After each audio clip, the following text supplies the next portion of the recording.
Hai semua, jom kita mengenali radas makmal. Okey, so ini ialah tabung didih. Okey, apa fungsi tabung didih ialah untuk kita panaskan bahan-bahan kimia. Okey, so kita akan gunakan tabung didih. Okey, ada satu lagi radas bentuk yang sama tetapi saiz yang berbeza. So ini ialah tabung uji.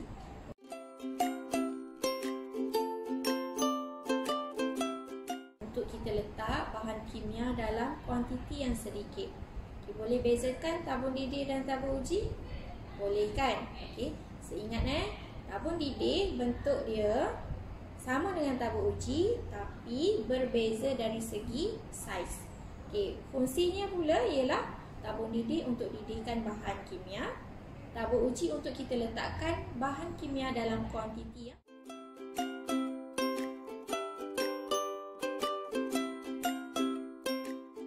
seterusnya ialah bika.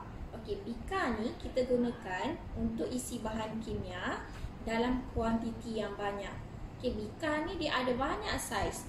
So, untuk yang ni ialah saiznya ialah 250 ml. Okey. So, banyak saiz. Ada yang lagi besar, ada yang lagi kecil. Fungsinya untuk letak bahan kimia dalam kuantiti yang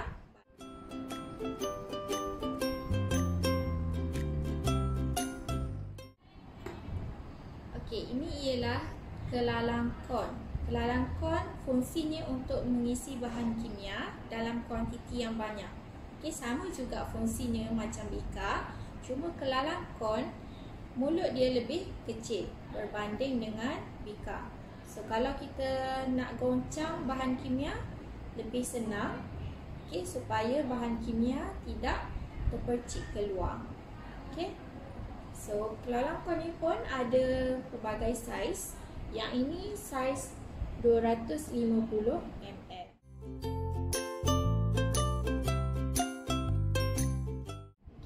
Ini ialah kelalang dasar lepe. Kenapa kita panggil dia dasar lepe? Sebab bawah dia lepe. So kita boleh letak di atas meja tanpa dia jatuh.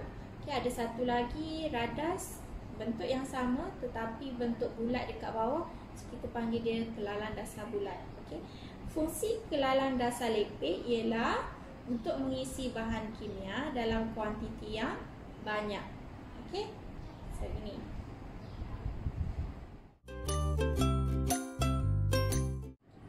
Ini ialah corong turas. Okay, corong turas digunakan untuk menuras campuran pepeja dan juga cecair. Corong turas akan digunakan bersama dengan kertas turas. Okay, so ini bentuk corong turas. Okay. So macam mana kita nak gunakan? Biasanya kita akan gunakan bersama-sama dengan bika untuk kita isikan hasil turasan di bawah. Okay. So kertas turas kita akan letak dalam ni. So, kita akan tuangkan campuran antara cecair dan juga pepeja.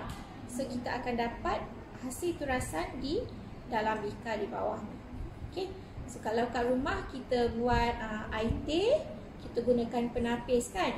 Okay. So dalam makmal kita gunakan corong turas.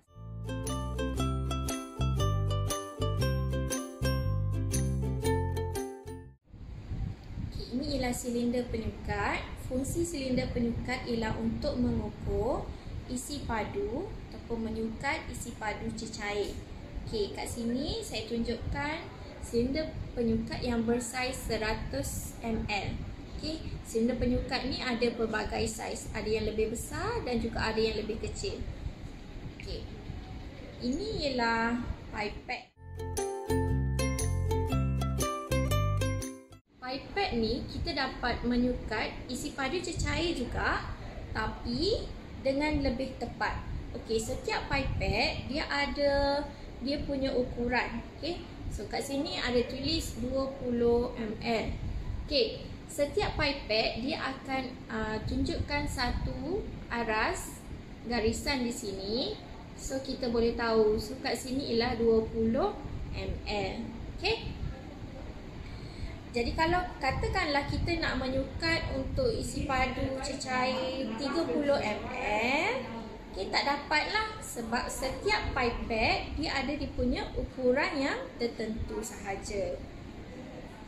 Okay, kemudian ini ialah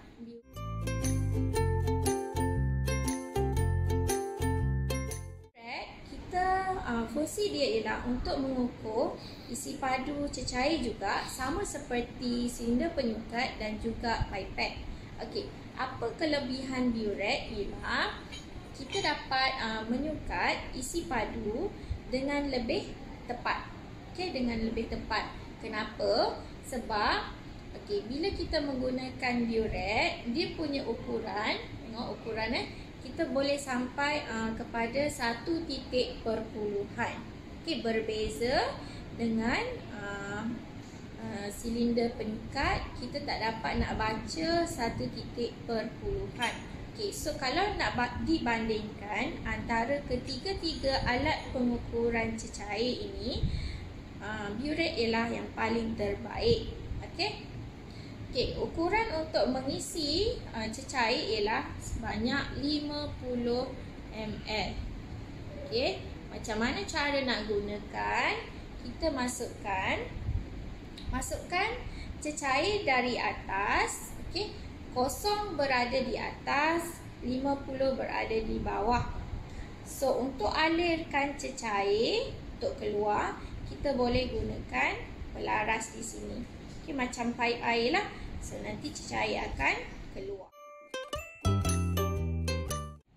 Ini ialah kaki Rita. Kaki Rita akan digunakan bersama-sama dengan pengepit. Okey, pengepit ni kita boleh laraskan dia ikut ketinggian yang mana kita nak guna, yang mana kita selesa untuk buat eksperimen. Okey, so kita boleh laras. Dekat depan ni tempat untuk kita kepit alat radas. Okay, katakanlah kita nak gunakan bersama-sama dengan biuret. Okay, so kita letakkan biuret di sini. Okay, dan kita kepitlah.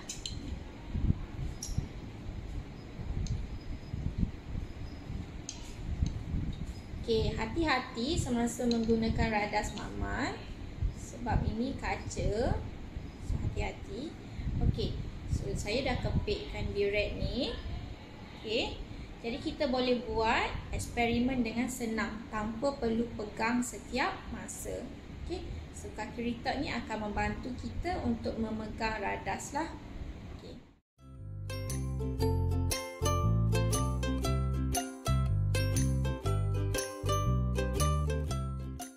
Tungku kaki 3.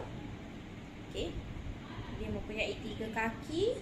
Fungsinya ialah digunakan untuk meletak radas apabila kita membuat pemanasan. Okey, tungku kaki 3 digunakan bersama-sama dengan kasar daun. So kita letak ke atas ni. Okey, fungsi dia untuk menyokong radas dan juga untuk membenarkan pemanasan dilakukan dengan sekata. Katakanlah saya ada satu bika yang diisi dengan air. Saya nak panaskan air. So saya letakkan saja di atas kasar dawai ini. Okay. So macam mana cara nak panaskan? Kita gunakan penunu Bunsen.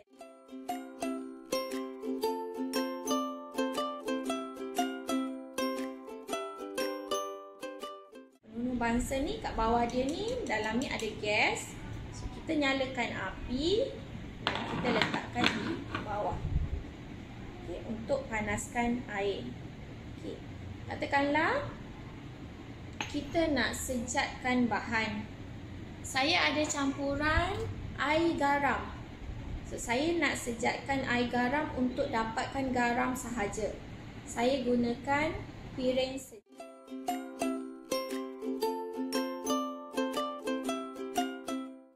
Piring sejat, okey, digunakan untuk menyejat campuran. Okey, so saya letak saja ke atas. Itu sahaja. Okey, setakat ini sahaja pembelajaran kita pada hari ini. So, semoga bermanfaat untuk semua. Dan kalau ada apa-apa masalah boleh